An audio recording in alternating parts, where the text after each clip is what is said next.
প্রিয় সাথীরা, এলিশিয়ান এডুকেশন চ্যানেলে সকলকে স্বাগত জানাই। গত 19শে ডিসেম্বর 2024 তারিখে government of West Bengal department of school education থেকে সমস্ত জেলা শাসকদের কাছে এবং জিটিএর প্রিন্সিপাল সেক্রেটারি এবং ডিপিএসসি চেয়ারম্যানের কাছে ছাত্র সপ্তাহ পালনের বিষয়ে যে নির্দেশিকা এসেছে, আজকের ভিডিওতে তার বিষয়েই আলোচনা করব। ছাত্র সপ্তাহ পালন করতে হবে 1 জানুয়ারি 2025 থেকে 7 জানুয়ারি 2025 পর্যন্ত সমস্ত স্কুল, কলেজ, ইউনিভার্সিটিতে এসএসকে, এমএসকে সহ। চিঠিটি ফরওয়ার্ড করা হয়েছে স্কুল এডুকেশন ডিপার্টমেন্টের সেক্রেটারি সহ আরও 20 জনকে। এবার কি কি করতে হবে সে বিষয়ে সংক্ষেপে আলোচনা করি।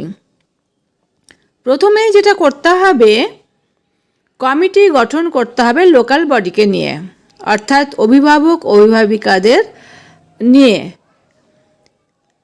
এই অনুষ্ঠানেই যেদিন গার্জিয়ান মিটিং হবে, অর্থাৎ প্রথম দিনেই মার্কশিট এবং সার্টিফিকেট বিলি করতে হবে সমস্ত ছাত্রছাত্রীদের। মাননীয় মুখ্যমন্ত্রীর শুভেচ্ছা বার্তা প্রত্যেক ছাত্রছাত্রীকে জানাতে হবে। এসএসকে, এমএসকে সহ সমস্ত স্কুল, কলেজ, ইউনিভার্সিটিতে 31শে ডিসেম্বরের মধ্যে আবর্জনা পরিষ্কার করতে হবে, অর্থাৎ কেন্দ্রগুলি পরিষ্কার করতে হবে, পায়খানা, বাথরুম সহ সব কিছু। 11টা থেকে প্রতিদিন বেলা 1টা পর্যন্ত এই কর্মসূচি চলবে। প্রথম দিন স্কুলের প্রধান সমস্ত ছাত্রছাত্রীদেরকে পরিচয় পর্ব সেরে নিয়ে স্কুলের ঐতিহ্য সম্পর্কে আলোচনা করবেন এবং বিভিন্ন ধরনের অ্যাক্টিভিটিস করাবেন। শ্রেণী শিক্ষক শিক্ষিকা সারা সপ্তাহের সম্ভাব্য রুটিন এবং অ্যাক্টিভিটি বিষয়ে আলোচনা করবেন। দ্বিতীয় দিনে সব ছাত্রছাত্রীর হাতে টেক্সট বই তুলে দেওয়া হবে এবং প্রতিদিনের অনুষ্ঠান মাথায় রাখতে হবে, জাতীয় সঙ্গীতের মাধ্যমে সূচনা করতে হবে।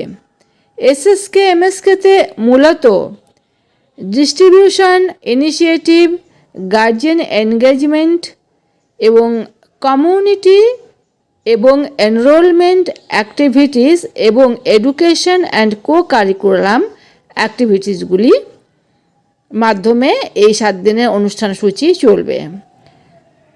পড়া, লেখা, গল্প বলা, অঙ্ক করা প্রতিযোগিতা যেমন থাকবে ঠিক তেমন থাকবে পোস্টার তৈরি, বিতর্ক প্রতিযোগিতা, এক্সপোজার ভিজিট, খাদ্য উৎসব।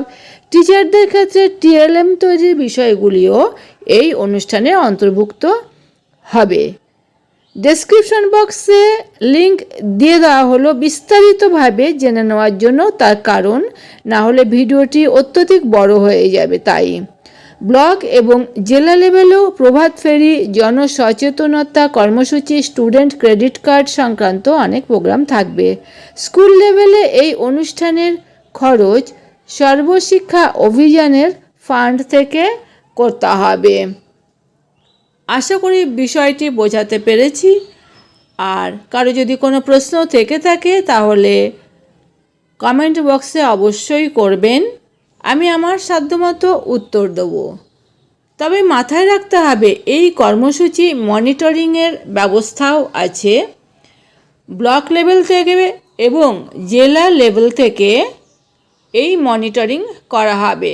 কোন স্কুলে কেমন সুন্দর ব্যবস্থাপনা করা হয়েছিল তার ওপরে জেলা দপ্তরে চিত্র সংরক্ষণের ব্যবস্থাও থাকবে। অবশ্যই অ্যাওয়ারনেস প্রোগ্রামটা স্কুলের ক্ষেত্রে রাখবেন। আশা করি আপনাদেরকে বোঝাতে পেরেছি। আজ এই পর্যন্ত, দেখা হবে নতুন কোনো ভিডিওতে। ততক্ষণ পর্যন্ত সকলে খুব ভালো থাকুন। ধন্যবাদ।